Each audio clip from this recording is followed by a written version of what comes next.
ஒரு அப்பாவும் பையனும் ட்ரெயினில் ட்ராவல் பண்ணாங்களாம். பையன் ஒரு 24 வயசு, நல்ல வயசு பையன். அவங்களுக்கு எதிரில் ஆப்போசிட்டில் ஒரு ஹஸ்பண்ட் அண்ட் ஒய்ஃப் உட்காந்துருக்காங்க. ட்ரெயின் புறப்பட்டுச்சு.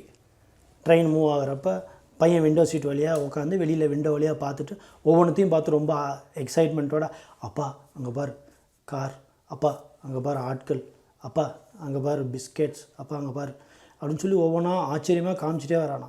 அப்பா சந்தோஷமாக தலையாட்டிகிட்டே வந்தாரான்.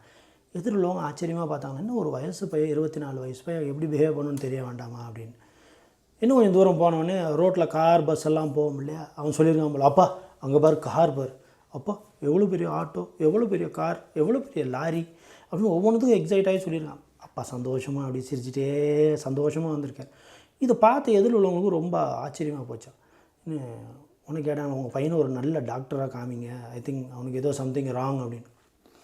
உடனே அதுக்கு அவர் சொன்னாரான், நான் இப்போ டாக்டர்கிட்ட தாங்க கூட்டிகிட்டு வரேன், அவனுக்கு 24 வயசு ஆகுது, அவனுக்கு இவ்வளோ நாள் கண்ணு தெரியாது, இப்போ தான் அவனுக்கு கண் ஆப்ரேஷன் பண்ணி கண்ணு தெரிய ஆரம்பிச்சிருக்கு, ஸோ அவன் பார்க்குறது எல்லாமே அதிசயமாக பார்க்குறான், அவ்வளோதான். எனக்கும் சந்தோஷம், என் பையனுக்கு கண்ணு தெரியுது அப்படின்னு. Moral of the story, never ever judge book by its cover. So யாரையும் நம்ம ஜட்ஜ் பண்ணுறத ஸ்டாப் பண்ணிடணும்.